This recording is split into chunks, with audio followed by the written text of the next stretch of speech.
Hare Krishna, everybody. We'll start with the invocation. Om Ajnana Timirandasya Jnananjana Shalakaya Chakshurumitam Yena Tasmai Shri Guruve Namah. Shri Chaitanya Manopistam Stapitam Yena Bhutale Swayam Rupa Kadamayam Dadati Swapadantikam Vande Aham Shri Guru Shri Utapada Kamalam Shri Gurun Vaishnavamscha Shri Rupam Sagrajatam Sahagana Raghunatanvitam Tam Sajivam Sadvetam Savadutam Parijan Saitam Krishna Chaitanya Devam Shri Radha Krishna Padan Sahagana Lalita Shri Vishakanvitamscha He Krishna Karuna Sindhu Deen Bandhu Jagatpate Gopesha Gopika Kanta Radha Kanta Namastute Tapta Kanchana Gaurangi Radhe Vindavaneshwari Vishabhanu Sutadevi Pranamami Hari Priye Vanchakalpatarubhascha Kripa Sindhu Bevacha Patitanam Pavanebhyo Vaishnavebhyo Namo Namah Jai Shri Krishna Chaitanya Prabhu Nityananda Shri Advaita Gadadhar Shri Vasadi Gaur Bhakta Vrinda Hare Krishna Krishna Krishna Hare Hare Hare Rama Rama Rama Hare Hare Om Namo Bhagavate Vasudevaya Om Namo Bhagavate Vasudevaya Om Namo Bhagavate Vasudevaya. Sorry. Hare Krishna. Thank you everybody for coming. We also welcome devotees from batch 3 for this important discussion of Srimad Bhagavatam Canto 3, which will be starting today. So what we're going to do today is, first, that by seeing the eagerness of the sages of Naimisharanya is why Suta Goswami was able to speak Srimad Bhagavatam. Similarly, you all devotees assembled here in the class after a long break that we had on our Srimad Bhagavatam discussion, as well as devotees endeavoring on the difficult task of summarizing Canto 1 and Canto 2, is the eagerness similar to the eagerness of the sages of Naimisharanya. Therefore, I am praying from blessings from you all devotees so as to be able to speak on Srimad Bhagavatam with the start of Canto 3, so that we all are able to endeavor collectively on Srimad Bhagavatam with the start of Canto 3. Thank you, everybody. So we will first have a very high-level overview of Srimad Bhagavatam Canto 1 and Canto 2, and then we will start Srimad Bhagavatam Canto 3, Chapter 1. We'll lay a lot of foundation today. We'll cover very few verses today. This Canto 3, Chapter 1 has lot of heavy discussions and lot of practical points. Therefore, I suggested to devotees from other batches to attend this Canto 3, Chapter 1 classes. I welcome all devotees. I see there are devotees from batch 3 as well as batch 4. At the start, today I will do a lot of talking to set the pace before we start reading Canto 3, Chapter 1 verses. So as I said that we will start with the homework question. So the homework question that was given to the devotees from the existing batch 1 and 2 was to briefly summarize the entire Canto 1 and entire Canto 2. Now this seemed like a very daunting task, that how can anyone summarize the whole 2 cantos in brief? But I was amazed, and it became a difficult task for me, that whose presentation do I play in the class? Because everybody did a very good presentation and they are all unique. So I'm going to pick one, but everybody did a very good job of bringing up the essence from Canto 1 and Canto 2, and the other reason was to have an overview for the devotees, new devotees who are joining this pathway through, say, the pathway through as in that we are starting from Canto 3 today. So it will give everybody an overview. Plus, of course, it's a good revision for all of you. So I was surprised that Sridhar Prabhu summarized the two cantos in about 5 minutes. And Gopal Krishna Prabhu and Shalini collectively summarized Canto 1 and 2 in about, I should say, just under 20 minutes. Now, both these presentations are shorter than my presentation. So it became a learning experience for me also in terms of how you all did an amazing job of endeavoring on this seemingly difficult task. I would pause here before I play. So I'm going to pick one because I cannot pick everyone's. So if you are all okay with this approach, to please allow me to pick one presentation rather than everyone's. Otherwise, we'll be just here revising Canto 1 and 2. I request everyone to please confirm if I can play one presentation, as well as if you can also explain your experience with the preparing for this presentation. Somebody, everybody? Yes, one presentation is enough, Prabhuji. Thank you. Yes, Prabhu. Thank you. Anybody wants to explain what was your thought process and the difficult endeavor to do this presentation preparation? Yes, Prabhuji, because of, as you said, after a long gap, first of all, because we were, after coming back from India, our mind was not in a proper situation. At the same time, we wanted to do it. Plus, how to go through the full Canto 1 and 2. But even then, because of I wanted to do it, I made a decision. I should not, fail to do it. Anyway, once I started doing it, the flow has started coming. So I could do it. Yeah, very good. So you followed what we have learned from Arjuna.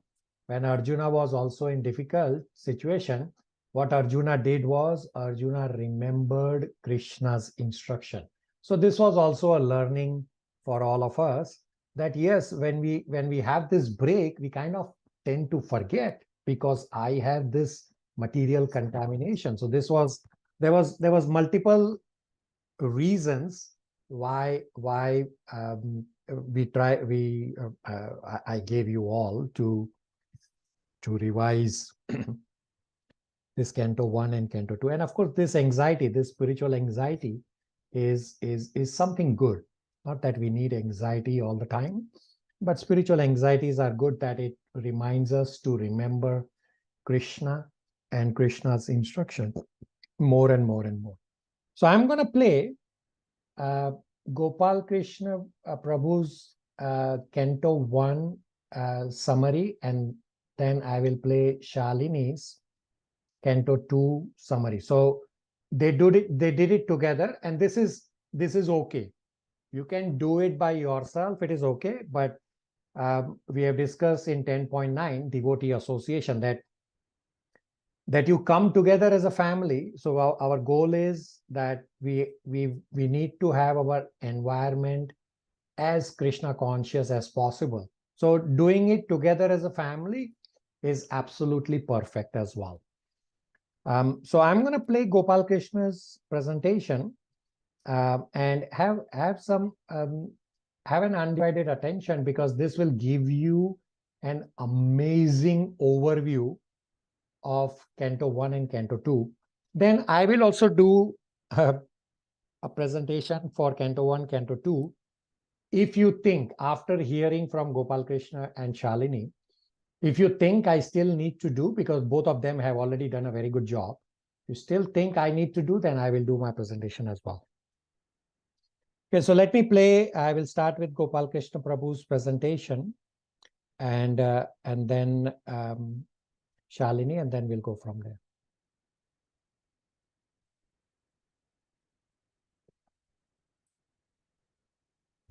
Hare Krishna, seeking permission from you all, Srila Prabhupada, Acharyas in the Parampara, Srimati Radharani, and our beloved Lord Krishna to present summary of Canto 1 of Srimad Bhagavatam. Please forgive me for any mistakes. Om Namo Bhagavate Vasudevaya. Om Namo Bhagavate Vasudevaya. Om Namo Bhagavate Vasudevaya. Srimad Bhagavatam, Canto 1, titled as Creation. Srimad Bhagavatam is not different from Krishna's transcendental body. Canto 1 and 2 are considered as the lotus feet of the Lord. In Canto 1, we learn about the key philosophical aspects of Srimad Bhagavatam and its significance to humanity. Who is Bhagavan? Why Bhakti Yoga is the ultimate goal? Where did Vyasadeva get his inspiration? Narada Muni's role in inspiring Sri Vyasadeva. Canto 1 sets the stage for the entire Srimad Bhagavatam. While Sri Vyasadeva is compiler of Srimad Bhagavatam, Sukadeva Goswami is the foremost speaker. Sri Parikshit Maharaj is the header of Srimad Bhagavatam. Canto 1 is also introduces the topmost devotees of the Lord, namely Sri Bhishma Dev, Kunti Maharani, Pandavas, and various rasas of Bhakti Yoga. The first three slokas are extremely important to begin with, as they lay down, one, the ultimate truth, two, the qualities of Srimad Bhagavatam, and third, how to relish Srimad Bhagavatam. There are 7 aspects of the absolute truth, Lord Krishna. 1. He is the ultimate creator, maintainer, and destructor. He is cognizant of the entire universe. He is Virat, which is supremely important. He is the one who enlightened Brahma at the beginning of creation. Trying to understand him, most learned scholars and demigods also get confused. Only because of him, Maya and all material world representation appear real, illusionary energy. The Lord has a spiritual abode. He stays in his dham, free from all miseries. What are the key qualities of Srimad Bhagavatam? Kaitava dharma is rejected. It is dharma for artha, material, which is used for kama, sense gratification, and as one gets frustrated, one looks for moksha, which is impersonal liberation. Only parodharma is accepted, which is bhakti yoga, leading one's life in the service of the Lord, which is understood by a pure-hearted and non-envious devotees only. It causes auspiciousness to everyone. It uproots the threefold miseries caused by body and mind, other living entities, and natural disturbances. And devotees don't get disturbed by material miseries, and their faith in Krishna keeps them steady. When we read Srimad Bhagavatam, the Supreme Lord Krishna manifests directly. At the origin, Srimad Bhagavatam was spoken by the Supreme Lord to Brahmaji, and then Brahmaji imparted it to Sri Narada Muni, and from Sri Narada Muni to Sri Vyasadeva. Vyasadeva imparted it to his son Sri Sukadeva Goswami.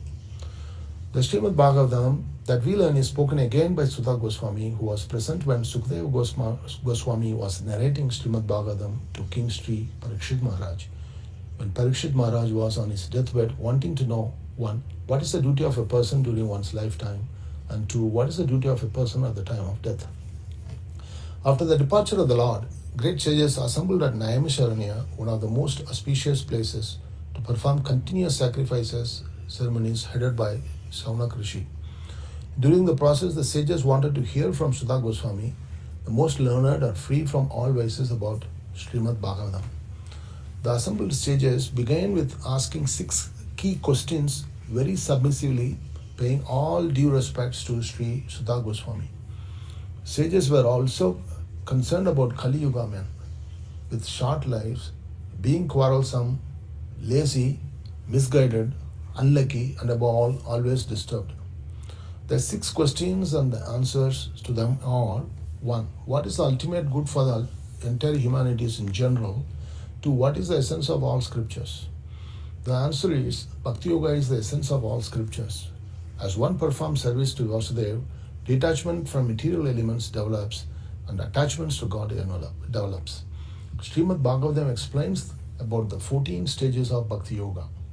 Question 3. What is the purpose of Krishna's appearance as son of Devaki in this world? Krishna appears as son of Devaki to reclaim all qualified conditioned souls back to Godhead. 4. What is Lord's incarnation in relation with material creation, Purushavatars? Mahavishnu is the father of all material universes who expands as Karunadikshaya Vishnu, and from him expands Garbhodakshaya Vishnu in every universe, which expands into Shirodakshaya Vishnu, who resides as Paramatma in each of the living beings. 5. What is the purpose of Lord's Leela avatars? Activities of various avatars are discussed more in subsequent cantos of Srimad Bhagavatam. Krishna Tsu Bhagavan Swayam. Number 6. What is Krishna's departure to his is about where did Dharma take shelter? After Krishna's departure to his abode, where did Dharma take shelter? Dharma has taken shelter of Srimad Bhagavatam. It is no different from the Supreme Lord. Now the sages want to know about 1. The history of Srimad Bhagavatam, 2. The hearer of Srimad Bhagavatam, Sri Parikshit Maharaj, and 3. About the Sukadeva Goswami, most elevated devotee with Samadarshan, and who doesn't stay at any household beyond the time of milking a cow. Vyasadeva, who is an incarnation of the Lord himself, compiled the Vedas and subsequently divided one Veda into 4. Masses in general use the various remedies in Vedas more for material advancement. Vyasadeva was not feeling very satisfied in his heart and was feeling incomplete and despondent. Vyasadeva, being so self-realized, knew the reasons of his dissatisfaction. As he was contemplating approaching his spiritual guru, Narada Muni appeared. Narada Muni points out to the lack of emphasis of Bhakti Yoga. He instructs Vyasadeva to compile the pastimes of Sri Krishna more vividly. During the course, Narada Muni narrates his own personal experience of how, in the previous millennium, he was born as a son of a maid. Along with his mother, he had an opportunity to serve elevated devotees. He got initiated into Bhakti Yoga this way. The mercy and association of elevated Vaishnavas helped Narada Muni to get what he is on this day of Brahma. Vyasadeva compiled Srimad Bhagavatam and imparted the same to his son Sukadeva Goswami, who was a very enlightened soul from the very young age. Krishna gets introduced in Srimad Bhagavatam at this stage as the charioteer for Arjuna. Arjuna was chasing Ashwatthama, who killed 5 children of Draupadi while they were asleep. Ashwatthama releases Brahmastra and the Lord helps Arjuna to counteract it. Despite this heinous crime, Ashwatthama's life gets spared at the mercy of Draupadi, showing compassion as a mother, as well as Ashwatthama being son of their guru. Subsequently, Krishna was preparing to depart Hastinapur for Dwaraka. Uttara, wife of Abhimanyu, came running to Krishna asking for his protection as Ashwatthama, who released another Brahmastra targeting the womb of Uttara. Krishna saves her by entering her womb and counteracting the Brahmastra. It was Parikshit Maharaj who was in the womb of Uttara, and his connection to Krishna begins from there. Then Kunti Maharani offered heartfelt prayers to Krishna, saying that only people in Bhakti Yoga could understand Krishna, and he protects the devotees from many calamities. She says, let all those calamities come again and again, so that our intensity to take shelter, our love and devotion towards Krishna will become more and more. Yudhishthira was so dejected that so many lives were lost. Krishna decides to make Bhishmadev, who was lying on a bed of arrows, to console Yudhishthira by giving him credit. Krishna decides to go to Bhishmadev to fulfill the wishes of his ardent devotee at the time of departure. Bhishmadev offers prayers to the Lord and meditates on Lord's Parthasarthi form and left his body and got liberated. Through these, we understood that the most important quality of Krishna being Bhaktavatsala. Through his various actions, he saved all his devotees from Pandavas to Parikshit Maharaj in the womb. He is so affectionate to his devotees. Krishna took permission of Yudhishthira to leave Hastinapur. All residents were in deep separation. Women controlled tears and were discussing about the glories of Krishna from the rooftop. Now Krishna reaches Dwaraka. Dwaraka gets into a festive mood to welcome Krishna.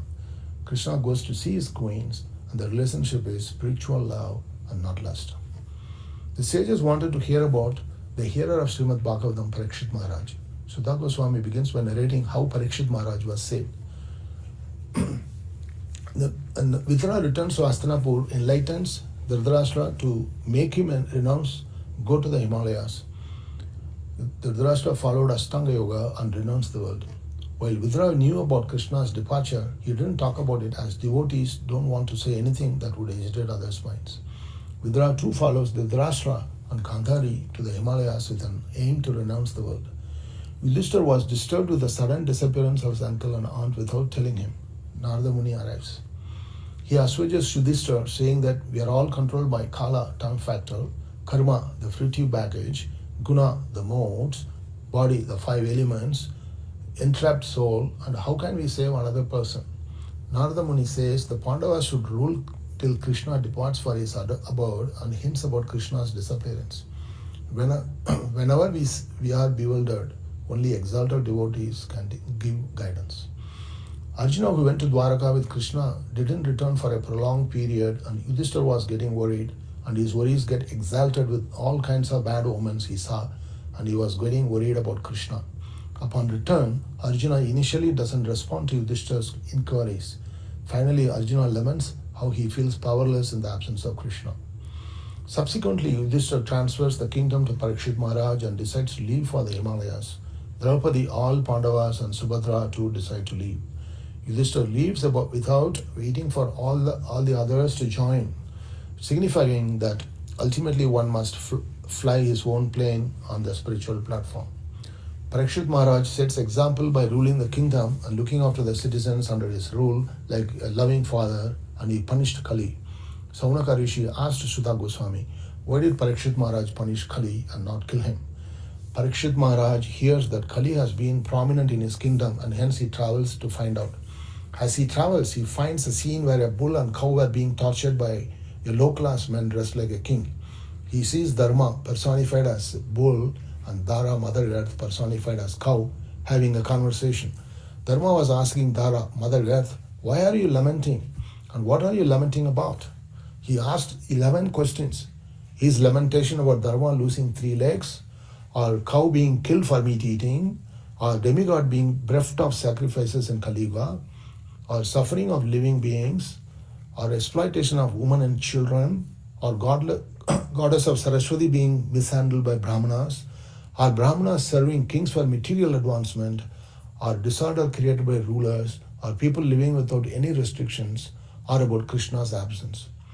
Mother Earth responded that all reasons are true.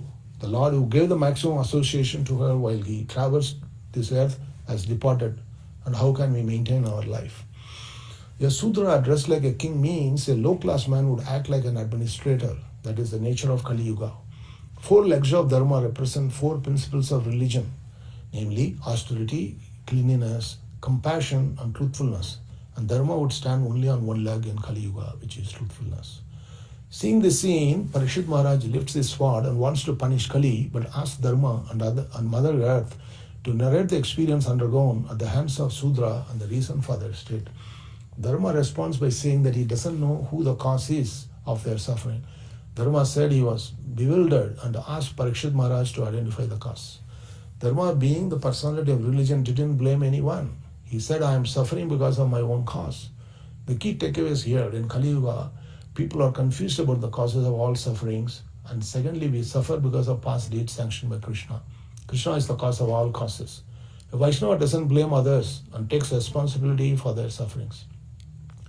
Parikshit Maharaj took the sword to kill Kali. Kali surrendered, hence his life was spared. Parikshit Maharaj asked Kali not to stay in his kingdom and allowed Kali to stay where there is gold, since wherever gold is, there is likelihood of all the 4 religious principles be broken. Parikshit Maharaj was cursed by a Brahmana, son of Shamik Rishi, that he would die within 7 days beaten by a snake bird. Parikshit Maharaj accepted the curse as a cure for his own mistake of putting a dead snake around Shamik Rishi's neck. Honest repentance is a cure for all sins. Parikshit Maharaj transferred power to his son Janmajaya. He goes to the banks of the river Ganges and began observing penance. All learned rishis were assembled there, and Parikshit Maharaj requested them to glorify the activities of the Lord. He asked them 2 questions. 1. What is the duty of a person during one's lifetime? And and 2. What is the duty of a person who is about to leave his body? All the rishis were awaiting the arrival of Sukadeva Goswami, who would be answering Parikshit Maharaj.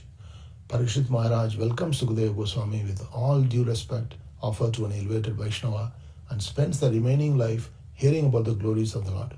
The rest of Srimad Bhagavatam is about answering these 2 questions of Parikshit Maharaj. Hare Krishna. Okay, super excellent. Now I'm going to play Shalini's discussion for Canto 2, and then we'll pause for questions, comments, realizations, because it's a continuation of the presentation. Shalini has also prepared a little slide that I have on screen as well for all of you.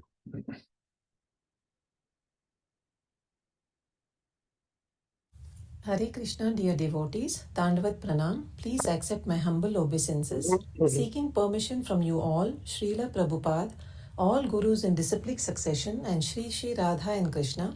I will try to summarize Canto 2 of Srimad Bhagavatam. Please forgive me for any shortcomings and mistakes. Om Namo Bhagavate Vasudevaya, Om Namo Bhagavate Vasudevaya, Om Namo Bhagavate Vasudevaya. The second canto is titled The Cosmic Manifestation. The second canto begins with the conversation between Sukadeva Goswami and Parikshit Maharaj. At the end of the first canto, Parikshit Maharaj asks 2 questions to Sukadeva Goswami.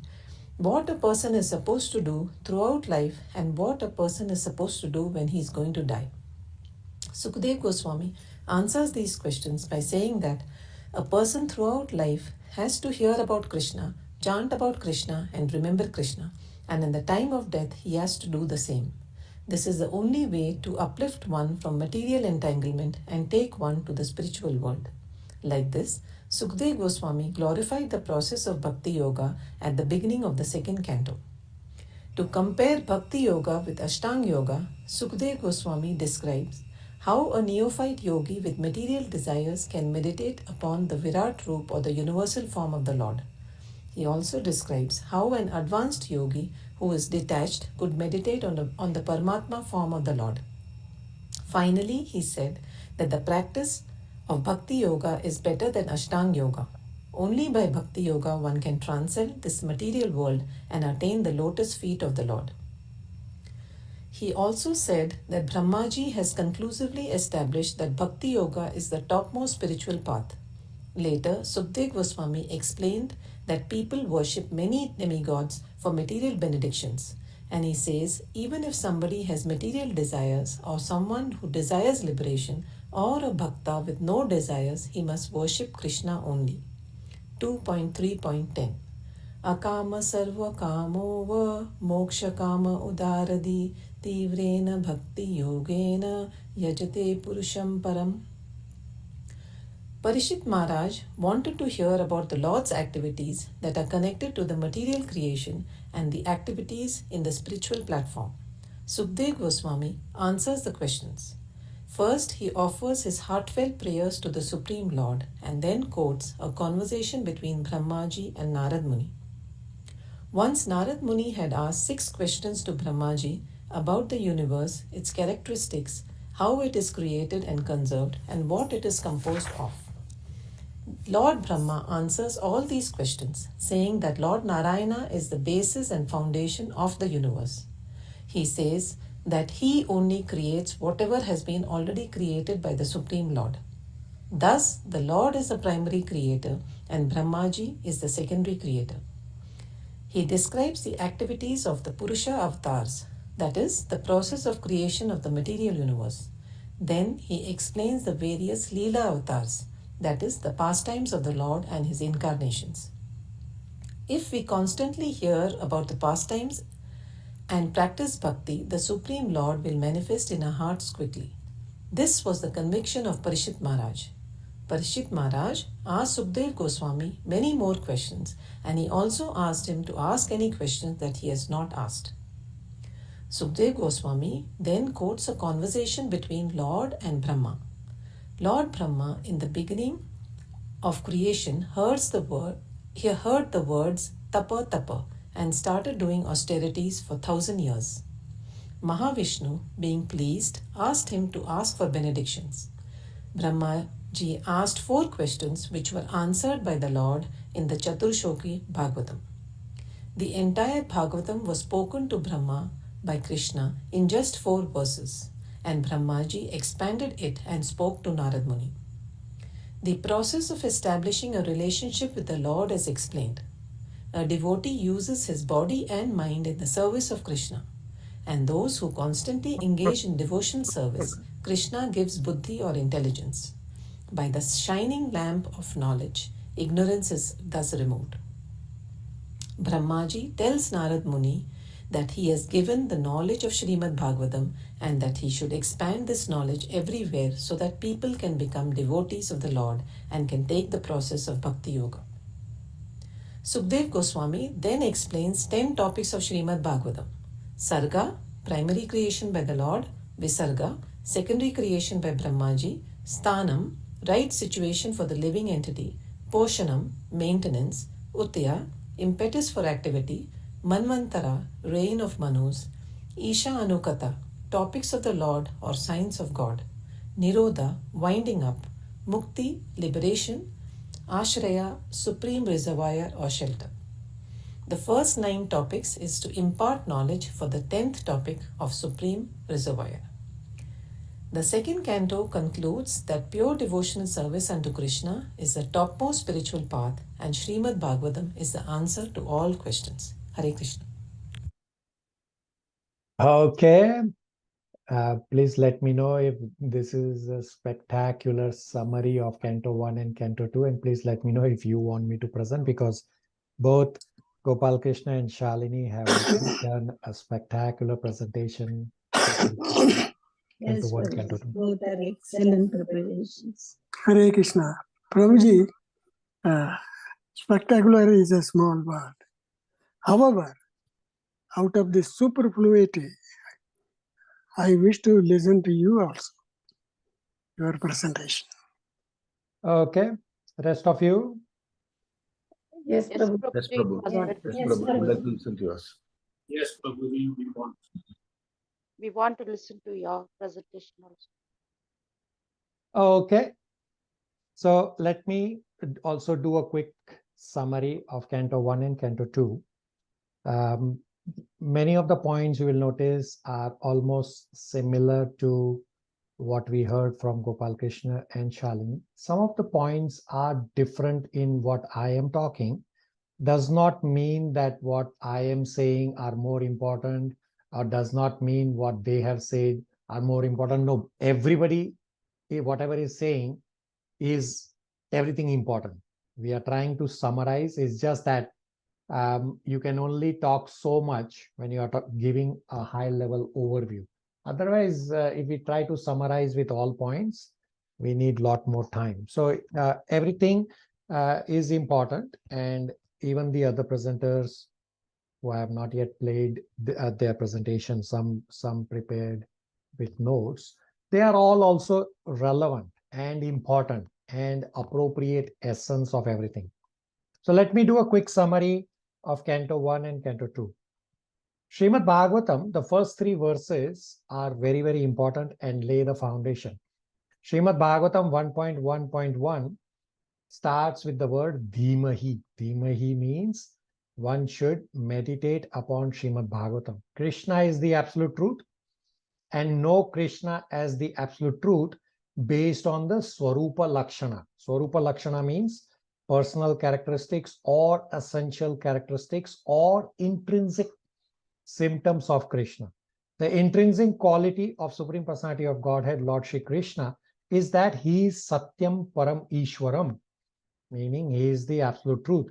And it is Krishna alone who is Abhigyana, meaning fully cognizant, and Swarat, meaning fully independent. Brahmaji is not Abhigyana, meaning not fully cognizant, and Brahmaji is not Swarat, meaning not fully independent. The analogy is to explain this is that God can create machines like humans, and these humans can keep duplicating themselves. This is the exclusive characteristics of God, Lord Shri Krishna. Hence, no one is equal to or greater than God, Krishna. Brahmaji is not the primary creator, but Brahmaji is the secondary creator. And Prakriti or material nature is not the creator because Prakriti has no capacity to create. The second verse, 1.1.2, Kaitava Dharma, meaning cheating religion, is rejected, means religion for Artha Kama Moksha is rejected, and Srimad Bhagavatam is shown as the highest religion because Srimad Bhagavatam can take you back home, back to Godhead by getting the association of Krishna through the Srimad Bhagavatam, because Srimad Bhagavatam is Krishna himself. 1.1.3 has the word rasayam, meaning relishing. Just as in South India you have this item rasam and you relish rasam, the same analogy is explained that we have to relish Srimad Bhagavatam just as you relish rasam, or in India you relish the apus mango. Relishing means what you can apply from each chapter so that you can remember Krishna through the Bhagavatam verses and pastimes. And at least for me, it is easier to remember Krishna through the qualities and pastimes that are described in Srimad Bhagavatam compared to having to remember Krishna through his personal form. Then the characteristics of people in this Kali Yuga are described that they have less lifespan, alpa ayush, then they are quarrelsome, then they are lazy, misguided, unlucky, and always disturbed. Therefore, the sages of Naimisharanya ask the below 6 questions, and with these each question, here I will also provide brief answers that are provided in Canto 1 as well. Question 1 is Shreyas. What is the absolute and ultimate good for people in general? The answer is to develop love of God through bhakti, which is given in 1.2.6 and 7. The second question is Sara. Sara means essence. Explain the essence of all scriptures for the good of all living beings. The answer is devotional service is the essence. Srimad Bhagavatam, Canto 1 and Canto 2 describe in general this, and Canto 2 further describes that hearing Srimad Bhagavatam is the process for achieving pure devotion to Krishna. Third question is Jata, meaning birth. Why did Lord Krishna appear in the womb of Devaki as the son of Vasudeva? The answer is to reclaim people so that everybody can go back home, back to Godhead. The answer comes from 1.2.34 and 1.3.28 as well. Fourth question is Leela, described about the Lord who performs adventures in his various incarnations, Purusha avatars. The explanation is given in 1.2.30 to 33 and then 1.3.1 to 5, the various activities of the Purusha avatars. Fifth question is Avatar, that narrate the pastimes of the Lord's multi-incarnation. This is Leela Avatar, slightly different from question number 4. And the answer is given in Srimad Bhagavatam, Canto 1, Chapter 3, where the Leela avatars are described. The sixth question is Sharanam, meaning shelter, to whom the religious principles have taken shelter after the Lord's departure. The answer is that everyone took shelter of Srimad Bhagavatam. This is described in 1.3.43, that Srimad Bhagavatam is the cream of all Vedic literature. Srimad Bhagavatam is Krishna himself. That simply by reciting Srimad Bhagavatam, one can get the benefit of the holy name. Srimad Bhagavatam is Krishna himself. Hence, if one cannot chant the Hare Krishna Maha Mantra the whole day, therefore devotees can take some time during the day to recite Srimad Bhagavatam, and one can get the exact same benefit as if you are chanting the Hare Krishna Maha Mantra. Srimad Bhagavatam should be worshipped as Krishna. Srimad Bhagavatam is the spotless Purana, and one can derive the same benefit from Srimad Bhagavatam as was possible when Krishna was personally present on earth. All darkness in heart of conditioned soul can be eradicated. Hence, all should take shelter of Srimad Bhagavatam. Now, sages also asked 4 other questions in Canto 1 to continue Krishna Katha. And the discussion of these 4 additional questions of the sages take us up to the end of Canto 1. So what I'm going to do in my presentation is I'm going to list these 4 questions as well as the answers. And then there are few chapters that are not directly covered in these answers, and I will briefly explain those leftover chapters. So the additional 4 questions that the sages asked, the first was in 1.4.3, they asked about the history of Srimad Bhagavatam. The answer is in Canto 1, chapters 4 to 7, and the discussions between Srila Narad Muni and Srila Vyasadeva. Srila Vyasadeva was able to see the anomalies of the future. Hence, for the welfare of all, Srila Vyasadeva divided the Vedas into 4 Vedas. But Srila Vyasadeva was feeling dissatisfied. Srila Vyasadeva's spiritual master, Srila Narad Muni, arrives at the scene and chastises Srila Vyasadeva big time that Srila Vyasadeva's effort with Vedas, Mahabharata, Puranas, etc. is verily condemned. The key Sanskrit word is jugupsitam, meaning verily condemned. That those identifying with body and mind, they will follow Srila Vyasadeva's word as the object of self-realization. And this is the cause of Srila Vyasadeva's dissatisfaction. People are interested in sense gratification. Srila Vyasadeva concessions and prohibitions. People rejected the prohibitions and accepted the concessions. This became Srila Vyasadeva's cause for moroseness. By compiling the Vedas, Srila Vyasadeva is showing the way to gratify body and mind. Anything devoid of Krishna will agitate the mind. Srila Narad Muni reveals to Srila Vyasadeva the importance of describing Krishna's pastime. Hence, Narad Muni is saying to Srila Vyasadeva that you thought you were doing welfare for people, but actually you have not glorified the glories of the Supreme Personality of Godhead. Hence, you are dissatisfied. And if you are feeling dissatisfied from your own compilation, means readers of your compilation of the literature will also feel dissatisfied. Narad Muni is saying, you should describe the pastimes of Supreme Personality of Godhead. It is going to definitely benefit everyone. And question may come up, is there any evidence that this is going to benefit someone? Therefore, Narad Muni gives his own previous life experience that how the 5-year-old Shudra boy served Bhakti Vedantas, heard Srimad Bhagavatam from them, accepted Maha Prasadam after taking their permission and followed Bhakti Yoga process taught to him, resulting in this ordinary 5-year-old boy of a maid servant goes on to become a pure devotee whom we all know right now as Srila Narad Muni. Narad Muni describes the appearance of pure devotion and its growth until prema and explains that devotee's mercy is the cause of pure bhakti. Srila Narad Muni describes how Narad Muni in his previous life as a 5-year-old boy got darshan of the Supreme Personality of Godhead, and then Supreme Personality of Godhead disappeared.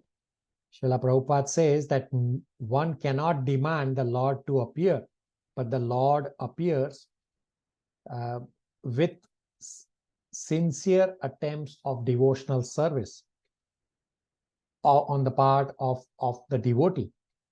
Srila Prabhupada writes, the Lord is completely independent of all obligation. There is no mechanical process to see the form of the Lord. Darshan is completely dependent on the causeless mercy of the Lord. We cannot demand the Lord to be present before our vision, just as we cannot demand the sun to rise whenever we like. The Lord can simply be bound up by the tie of unalloyed devotion. After Srila Narad Muni described his past life, Narad Muni left.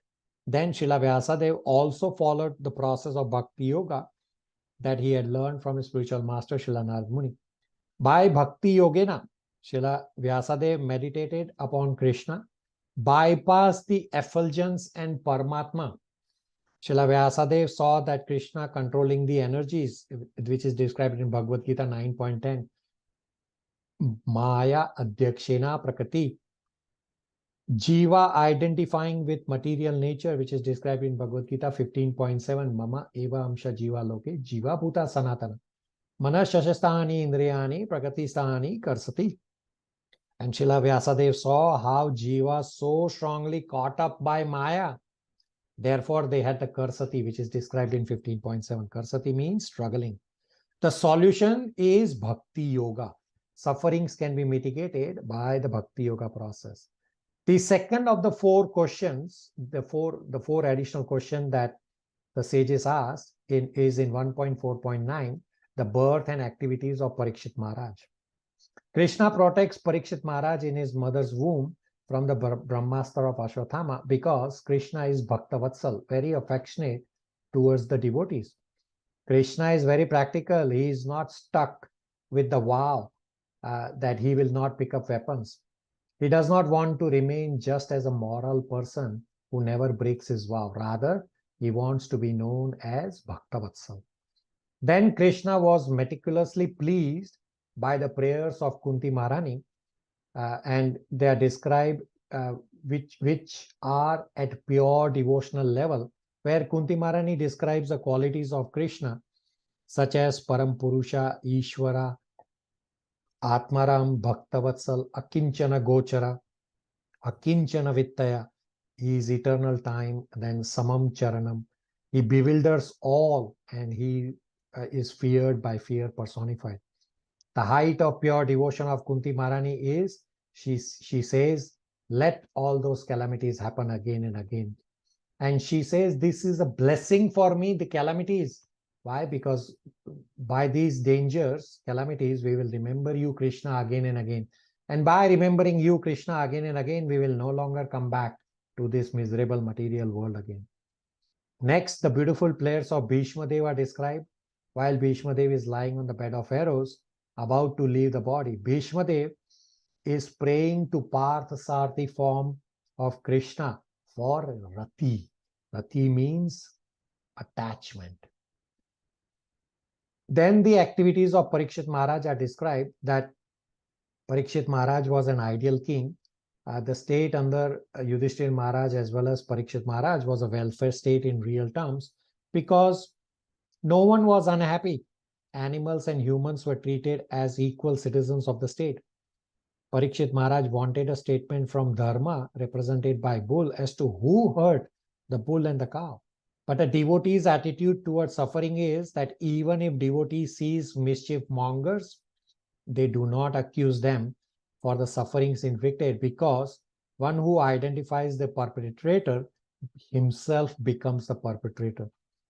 Parikshit Maharaj punished Kali and allowed Kali to stay in the kingdom at 4 places of sin. Therefore, we have the 4 regulative principles to avoid these 4 places of sin. Question may be asked, why Parikshit Maharaj did not kill Kali if he knew that Kali is going to cause havoc? The answer is because Kali surrendered, and the duty of the king is to protect. Plus, this is also a Vaishnava principle to give protection to everyone. Plus, Parikshit Maharaj did not want to interfere with the cause of time and the will of the Lord. The third of the 4th additional question that the sages asked is in 1.4.10, that why Parikshit Maharaj gave up everything to sit on the Ganges. The answer is because Parikshit Maharaj was cursed by a Brahmana boy, Shringi. The cursing of Parikshit Maharaj by the Brahmana boy is the first symptom of the age of Kali, that degradation of the highly talented Brahmana community had begun.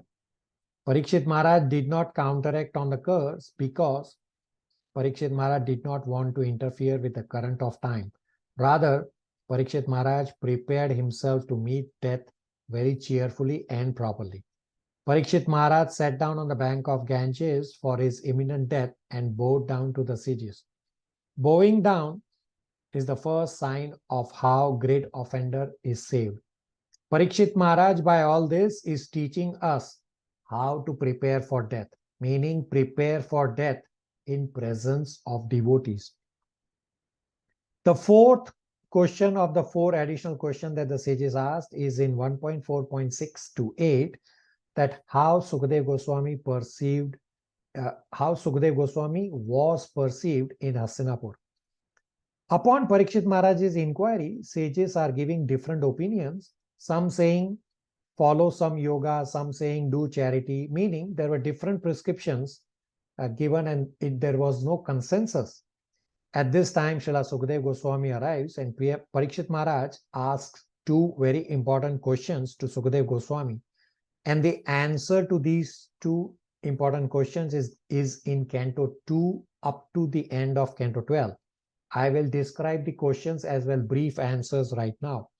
The first question Parikshit Maharaj asks is, what should be the object of hearing, what I should chant, what I should worship, and what I should not do? In brief, answer is, one should always chant and remember Krishna. And the other question, what I should not do, is also important because both Vidhi and Nisheda are to be inquired from spiritual master. In brief, answer is, one should not be too much involved in material things. So the few other points from the leftover chapters that are not covered in the first 6 questions of the sages and the 4 additional questions of the sages are, in Canto 1, Chapter 10, Saunaka Rishi inquires that Yudhishthir lost his relative. So how could Yudhishthir rule? How could Yudhishthir enjoy the kingdom? The answer is, the motive behind Yudhishthir Maharaj accepting the duty as a king is because Yudhishthir wanted to satisfy the Lord. In chapter 11, the beautiful description of the opulence of Dwarka in comparison with today's modern world society cities is given. Dwarka is utilizing natural gifts. There is no mention of mills and factories.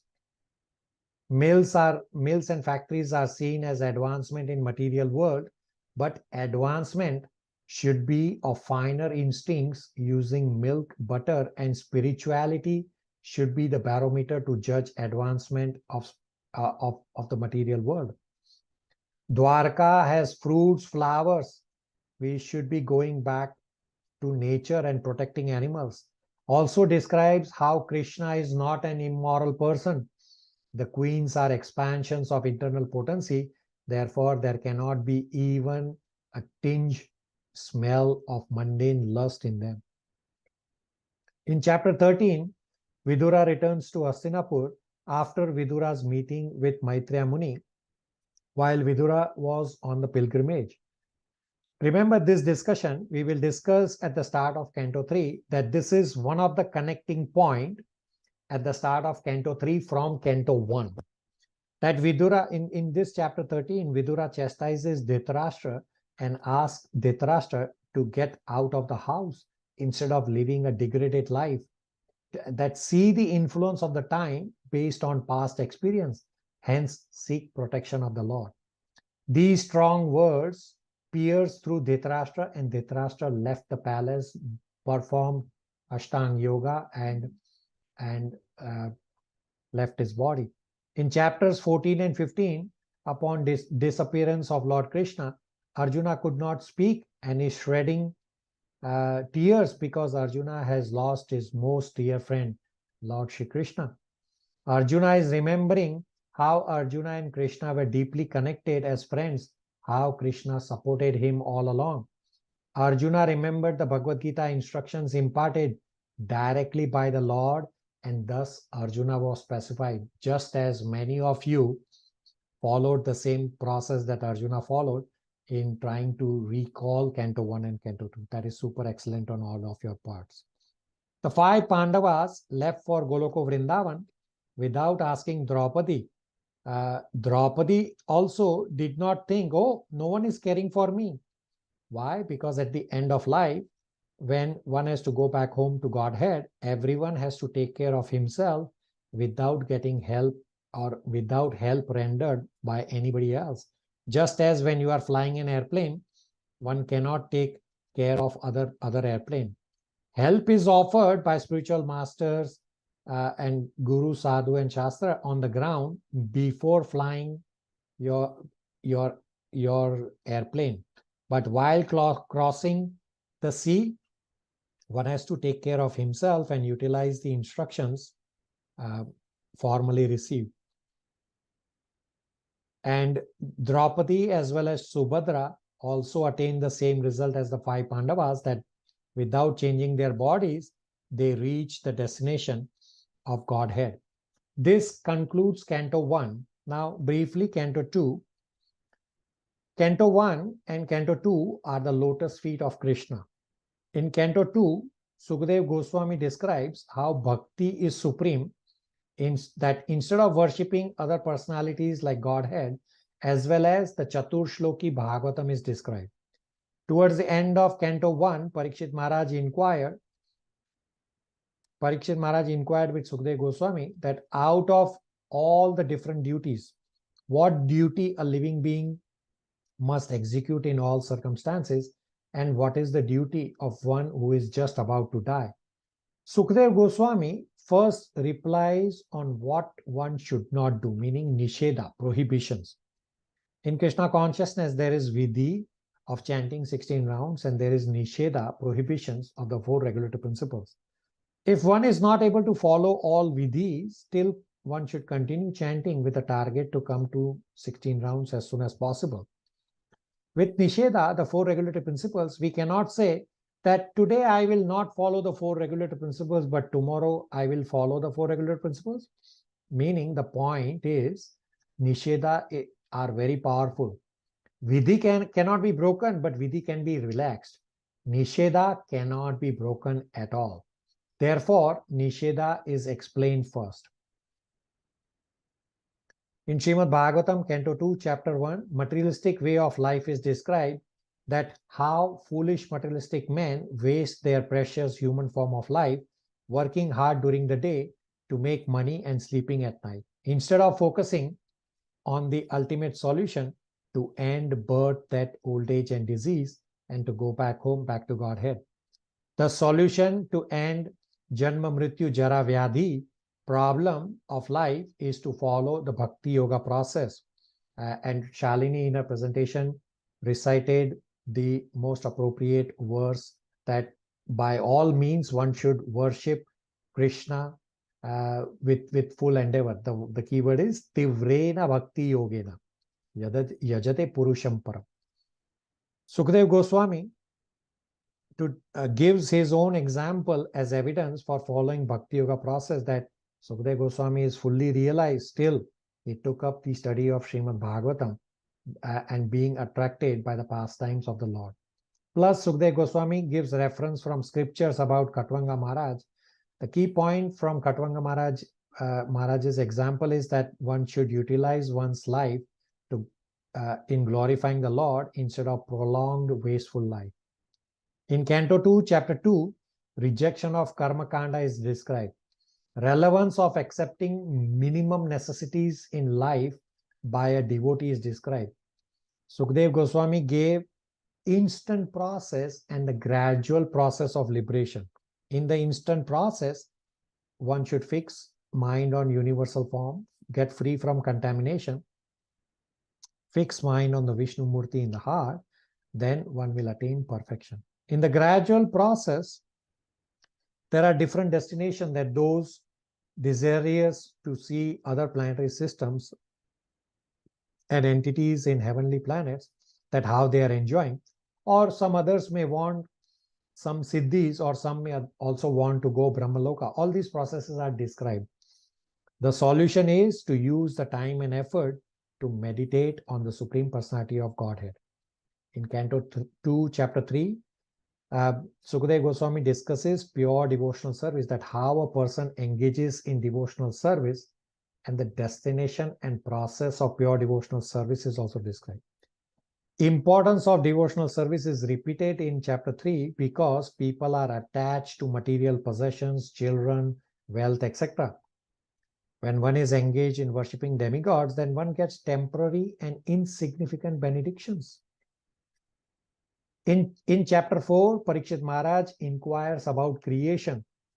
Parikshit Maharaj already knows about creation. Even when Parikshit Maharaj had only 7 days to live, Parikshit Maharaj is inquiring about creation instead of Krishna's pastimes, which are described in Canto 10, because without understanding the greatness of the Supreme Personality of Godhead, everyone treats Krishna as some ordinary person. They think Krishna as God just in theory. Hence, one should know the greatness of the Lord, then Canto 10 will become relishable. Why Parikshit Maharaj asked question about creation is to set an example for future readers and hearers that this is the process for reciting Srimad Bhagavatam. In Canto 5, Narad Muni inquires about Brahmaji and creation, and the answer is that Supreme Personality of Godhead is the original creator, and Brahmaji is saying that I, Brahmaji, I am the secondary creator. In chapter 6, universal form is described. The spiritual and material world comparisons are described, and Brahmaji described that the Lord is the original creator, that the Lord is not fully knowable, and only by surrender and service one can know a little bit about the Lord. In chapter 7, the summary is that Brahmaji establishes Krishna as the Supreme Personality of Godhead. Brahmaji explained universal form and various incarnations and activities of Krishna. In chapter 8, Parikshit Maharaj asks about 27 questions on various topics, mainly on creation, maintenance, destruction of the cosmos. In chapter 9, to the various questions Parikshit Maharaj asked in chapter 8, Sukadeva Goswami starts speaking by citing the Lord's version of Srimad Bhagavatam, meaning in chapter 9, verses 33 to 36 are the Chatur Shloki verses of Srimad Bhagavatam, meaning the entire essence of Srimad Bhagavatam is compressed in these 4 verses, just as we have Chatur Shloki Bhagavad Gita verses. In 2.9.33 is about Lord's material and spiritual form. This is about Jnana and Sambandh, that Supreme Personality of Godhead existed before creation, and this is referring to the Lord's spiritual form, that there was no material nature. Everything manifested from the Lord, and everything will wound up. And when everything is wound up, only the Lord will remain. In 2.9.34 is about Lord's Maya. This is Vijnana as well as Sambandh. Sambandh is clearly stated that if Lord's energy is not connected with the Lord, then it is illusion and is a reflection of reality. And his darkness is ignorance. 2.9.35 is about Lord's activities in relation to Maya. This is Rahasyam, meaning confidential, is pure devotional service. And this is about Prema Bhakti, and this is Prayojana. Prayojana means results. The Lord describes the secret, Rahasyam, of the love for him. The most confidential and the mysterious goal is Prema Bhakti.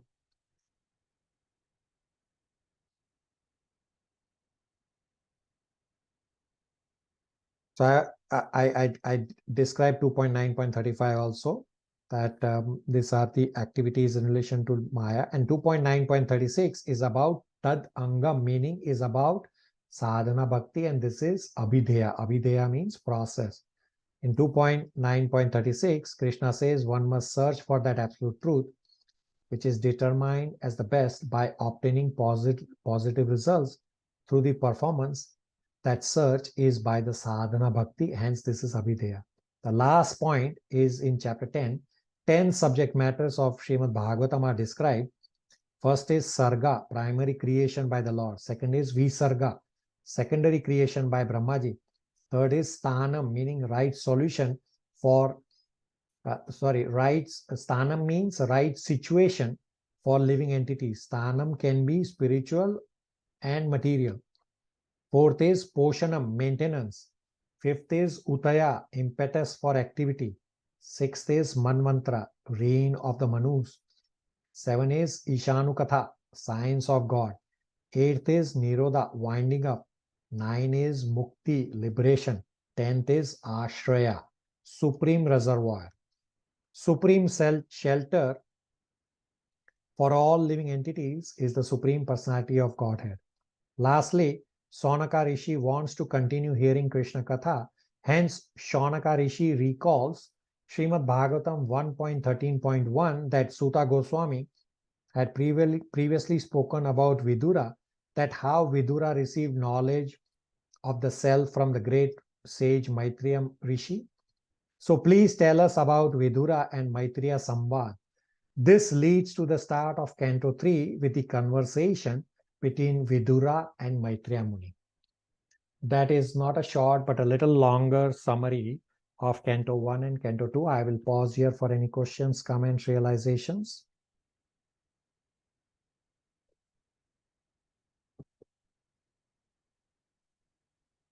Everybody already exhausted? You have conducted him.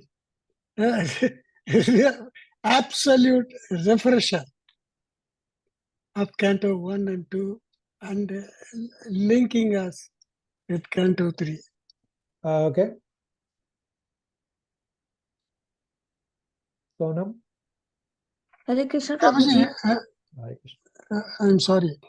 Sonam, go ahead. Prabhuji, Sarga is primary creation or secondary creation? Sarga is primary creation by the Lord and Visarga is the secondary creation by Brahmaji. Okay, and then you said Sthanam. Sthanam means our place. Sthanam means right situation for living entities, and Sthanam can be either material or spiritual. Okay, and Poshanam is maintenance. Yes.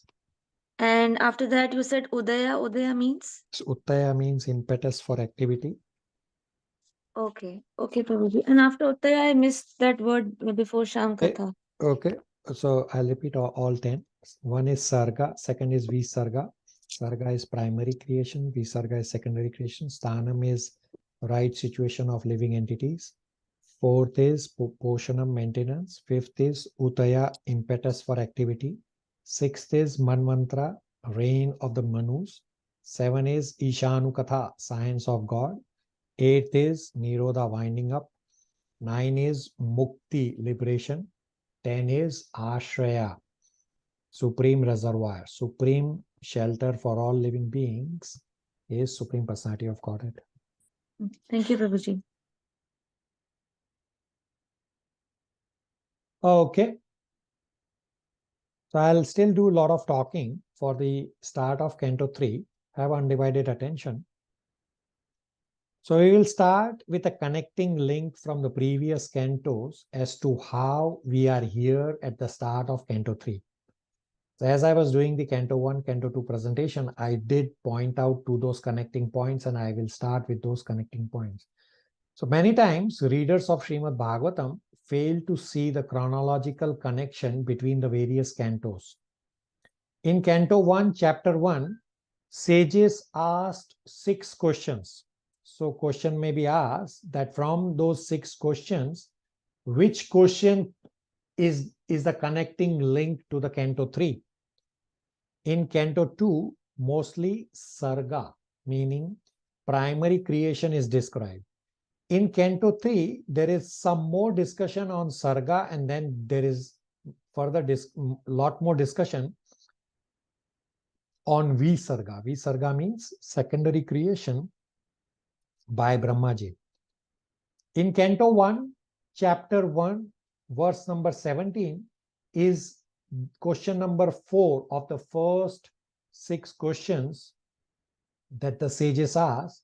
The question 4 is by the sages is on Leela. Describe about the Lord who performs adventures in his various incarnations. Meaning the magnanimous acts of Krishna, which are sung by pure devotees like Srila Narad Muni. That how Krishna performs his activities in relation to creation of the universe. So this is question number 4 of the first 6 questions from Canto 1, Chapter 1 is one of the connection to Canto number 3. The second link to Canto 3 is from Canto 1, Chapter 13, that at the beginning of the Kurukshetra war, Vidura left the palace to go to pilgrimage. And after Vidura got knowledge directly from Maitreya Muni, Vidura returned to Hastinapur to help Dhritarashtra. We discussed a few minutes ago about this.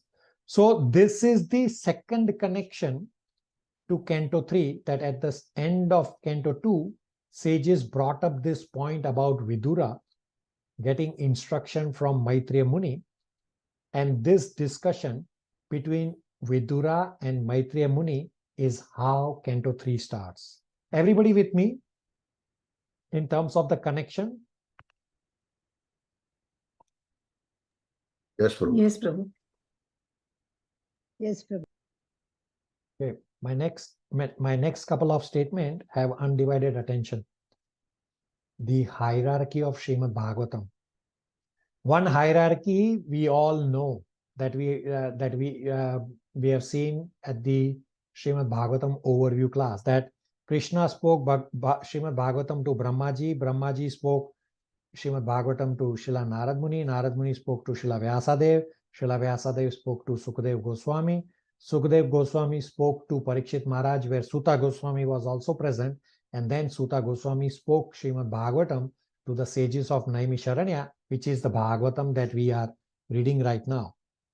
Similarly, there is another hierarchy of Srimad Bhagavatam also, that this another hierarchy is that Sankarshan spoke Srimad Bhagavatam to Chatursan, Chatursan spoke Srimad Bhagavatam to Sankhyan Muni, Sankhyan Muni spoke Srimad Bhagavatam to Parashar, and Parashar spoke Srimad Bhagavatam to Maitreya Muni. And then from there, Maitreya Muni's learning, Maitreya Muni is describing to Vidura, and as we will read through the verses in Canto 3, we will see that Vidura, in that another hierarchy that I described, asks almost similar questions to Maitreya Muni in this other Srimad Bhagavatam hierarchy.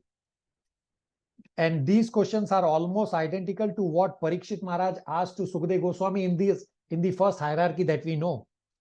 Parikshit Maharaj has asked about creation to Sukadeva Goswami in the Srimad Bhagavatam hierarchy that we know of, which starts from Krishna to Brahmaji to Narad Muni to Vyasadev to Sukadeva Goswami to Suta Goswami.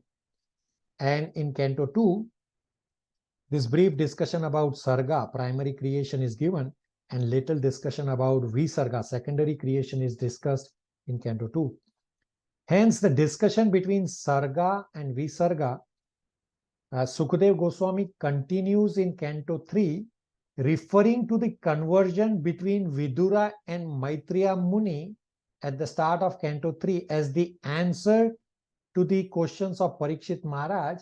And this reference that Sukadeva Goswami is giving about Vidura and Maitreya Muni is in that second hierarchy that I described. I will pause here for any questions, comments, realizations, and confusion between the two hierarchies that I have described. Hare Krishna Prabhu. Hare Krishna. The second hierarchy, can you please once again just give, I've missed one or two, Prabhu. Okay, I will describe both hierarchies. One of the hierarchy which we already know, which we have discussed and which we are following, is Krishna to Brahmaji, Brahmaji to Narad Muni, Narad Muni to Vyasadev, Vyasadev to Sukadeva Goswami. Sukadeva Goswami then spoke that same Srimad Bhagavatam to Parikshit Maharaj, where Suta Goswami was also present, and Suta Goswami is speaking the Bhagavatam to sages of Naimisharanya, is the Bhagavatam that we are reading. Another hierarchy of Bhagavatam is Sankarshan to Chatursan, Chatursan to Sankhyan Muni, Sankhyan Muni to Parashar, and Parashar to Maitreya Muni. Questions, comments, realizations?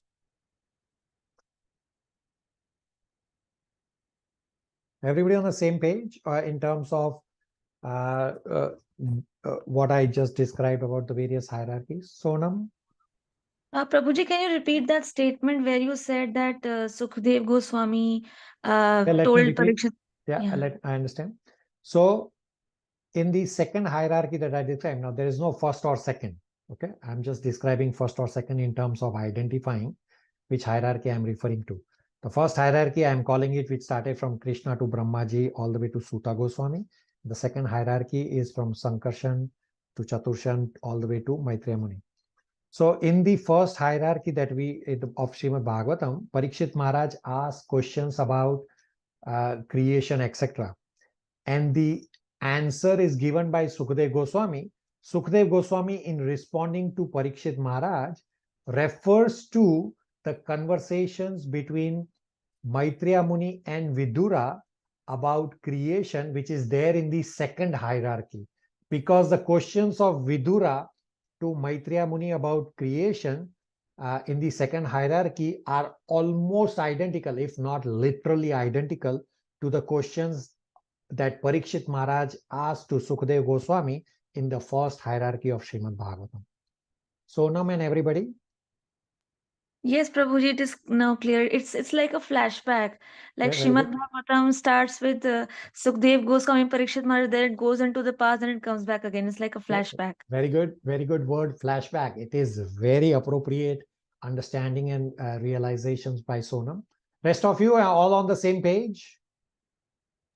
Yes, Prabhuji. Yes, Yes, Prabhuji.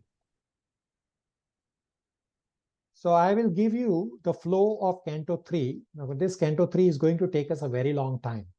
This is a very long canto, and many chapters are very, very heavy, including the first chapter that we're going to start today briefly.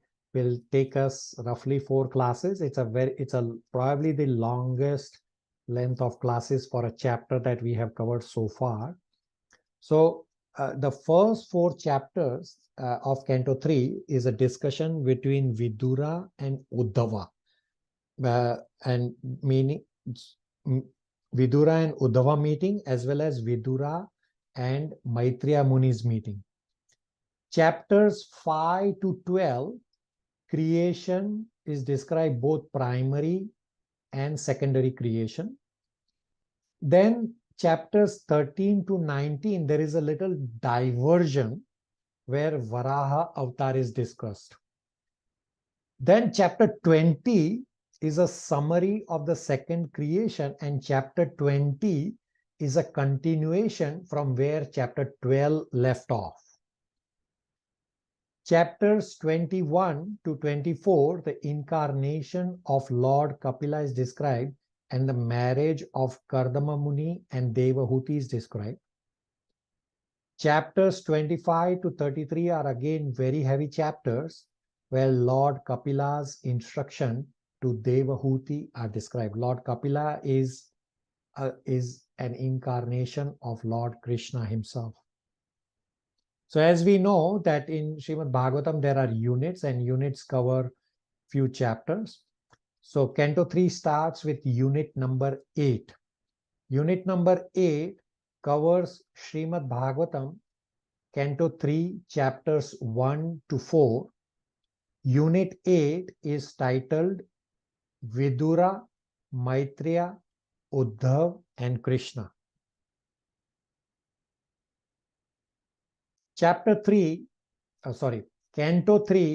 chapter 1 is titled Questions by Vidura. Canto 3, chapter 1 is divided into 5 parts. Part 1 is verses 1 to 5. I know I am going a little faster. So please tolerate so that I can lay just about enough foundation, and to get caught up, if you can please listen to the recording. So part 1 is verses 1 to 5. Title is Vidura's renunciation and Parikshit Maharaj's inquisitiveness. Part 2 is verses 6 to 16. Circumstances leading to Vidura leaving Hastinapur.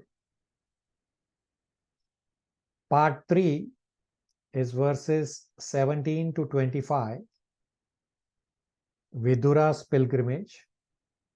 Part 4 is verses 26 to 42. Vidura's inquiries from Uddhava about the welfare of Yadus and Kurus. Part 5, verses 43 to 45, Vidura's request to hear about Krishna. This Canto 3, Chapter 1 has many practical and very heavy points. Even though it's only 45 verses, we'll take it about 3 to 4 classes. Questions, comments, realizations before we read verses. As I said, we are very close to end of the class, and now we are starting to read verses. So I say that we have just laid the foundation so far.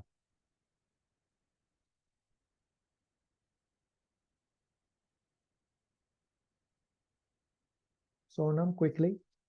Prabhuji, here Vidura is having multiple conversations, one with Maitreya Muni, one with Uddhava. Yeah, very good. Yes. So, You will hear, you will understand as we go along, you will know what's going on. Okay, thank you, Prabhuji. So I will request Gopal Krishna that for the start of Canto 3, we will read the connecting verses from the end of Canto 2. So Gopal Krishna will be reading. So from Canto 2, Chapter 10, verses 49 and 50 translations. I request you to please read. Hare Krishna. Text 49 and 50, chapter 10, Canto 2. Saunaka Rishi said, let us know, please, what topics were discussed between Vidura and Maitreya, who talked on transcendental subjects, and what was inquired by Vidura and replied by Maitreya. Also, please let us know the reason for Vidura's giving up the connection of his family members and why he again came home. Please also let us know the activities of Vidura while he was in the palace of, places of pilgrimage. Hare Krishna. Okay, so you can see the connecting that the sages are pointing exactly to the conversation. Gopal Krishna, read 51 translation as well.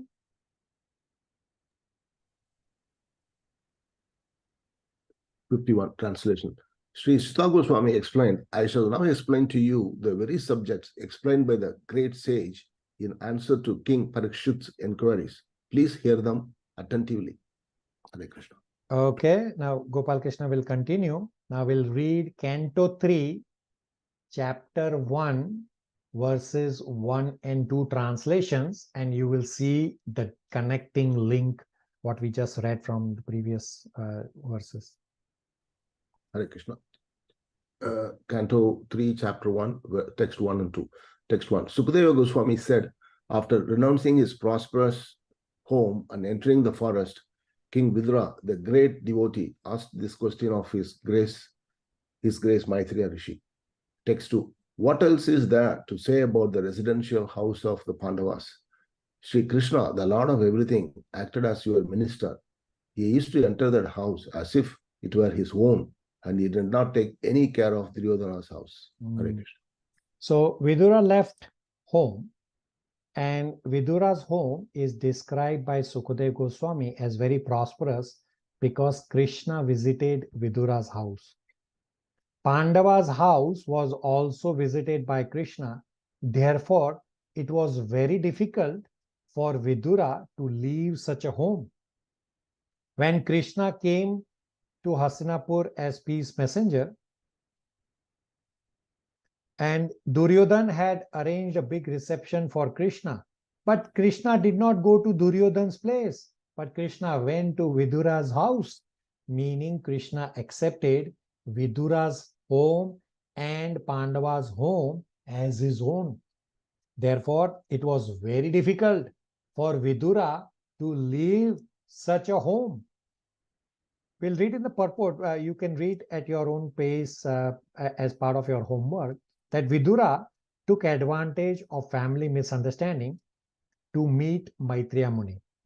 Srila Prabhupada making an important point that in such misunderstanding situations, Vidura is still able to find life's goal, that even within such disturbances created in worldly matters, those who are saintly are able to see the good and look at life's goal. The learning starts right from the very first verse, first and the second verse, that we are all here assembled as to Vidura who is a pure devotee, as well as Vidura is a Mahajan, he's teaching us a lot of things. That how a saintly person is able to see the good only and the life's goal, even when there are so many disturbing circumstances around us. Now, Parikshit Maharaj will inquire about Vidura and Maitreya Muni. I am still laying the connection and the foundation. Mother Chandra Aunty will read verses 3 and 4 translations. Hare Krishna. Text 3. The king asked Sukadev Goswami, where and when did the meeting and discussion take place between Saint Vidura and His Grace Maitreya Muni? Kindly oblige, my lord, and describe this to us. Text 4.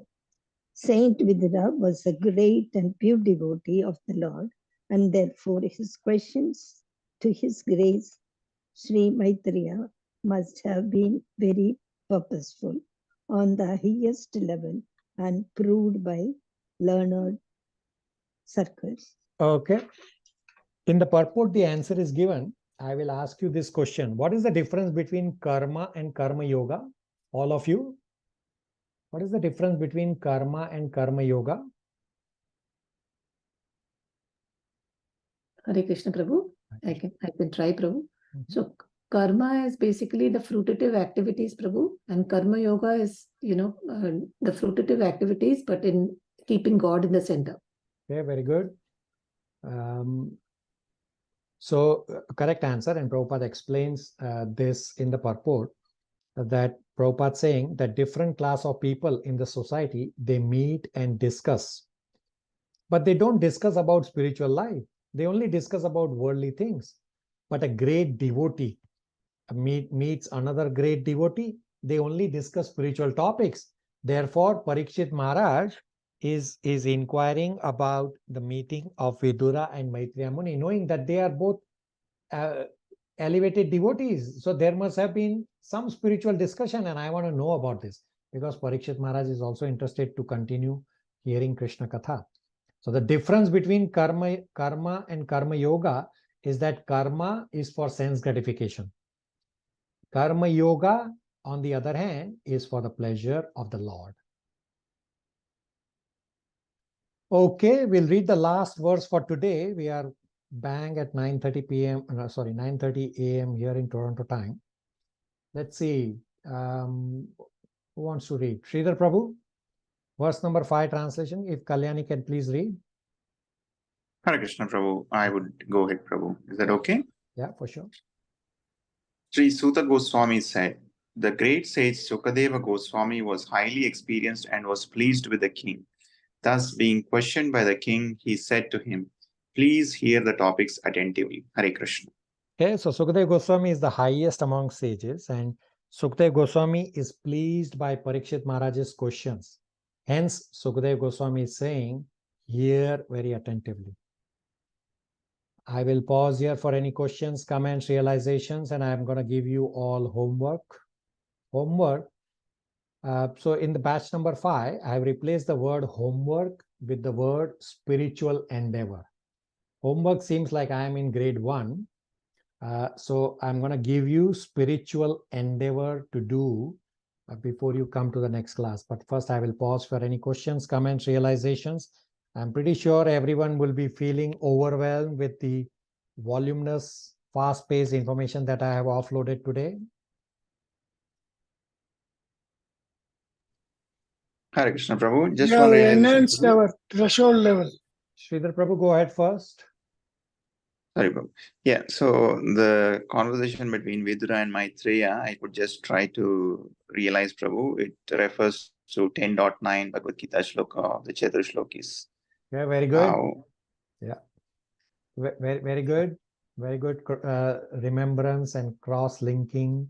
So if you recall from the Srimad Bhagavatam overview, I had given you that maintain Srimad Bhagavatam notes on an Excel, and one of the columns is cross-reference. If you go back to the overview class, one of my column is cross-reference, and put this as a cross-reference, which Sridhar Prabhu rightly pointed out.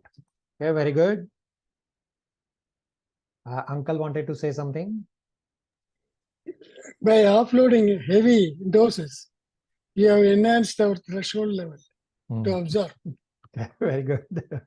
Okay, you have a lot to absorb for this week. Okay, anybody else before I give you homework / spiritual endeavor?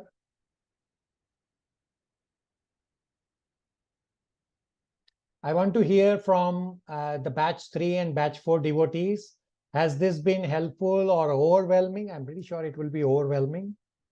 I request all batch 3, batch 4 devotees to please speak with me. Hare Krishna Prabhu, yeah, you're finding it very difficult to follow this one. But anyway, it's really enlightening. Yeah, you are correct that you are getting offload of Canto 1 and Canto 2 that devotees have taken more than 1 year to go through, and I have given you as well as Gopal Krishna and Chalini gave you a summary in about 20 minutes each. It definitely is a lot to comprehend. I agree. Sonam? Prabhuji, this discussion has just got me more curious about Srimad Bhagavatam. Okay, So I good. cannot just wait to start reading it now. Okay, very good. Very good. Very good realizations and action. Okay, Ramya says pace is overwhelming. I understand the pace is overwhelming only for today because I had to lay a lot of foundation. I agree, Ramya. So going forward, we'll go at an easier pace because there is significant volume of learning to absorb from this chapter. So I agree that today, I fully agree for today also that I had to go at a certain pace to lay the foundation. And you can realize I only covered, we have literally done the foundation. I haven't done anything. But I also will say that going forward will be a little easier paced. Rest of you from batch number 3 and 4. Hare Krishna Prabhu, just endeavoring to listen in devotee association. That goal was met, and I hope that it just increased my desire to participate in this. Okay, very good. Okay, so let me give you spiritual endeavor, homework. So definitely read the purport. So you have 5 homework questions to do, 5 spiritual endeavors. First is definitely read the purports for the first 5 verses from Canto 3, Chapter 1. Second, I want you all to refresh your memory from the nectar of devotion, offenses to avoid discussion on the 2 points. First is what to do when you offend someone. And the second is what to do and not do when someone offends you. Third homework question from Bhagavad Gita, chapter 9, verse number 1. I request you to refresh your memory on the discussion on envy versus devotion.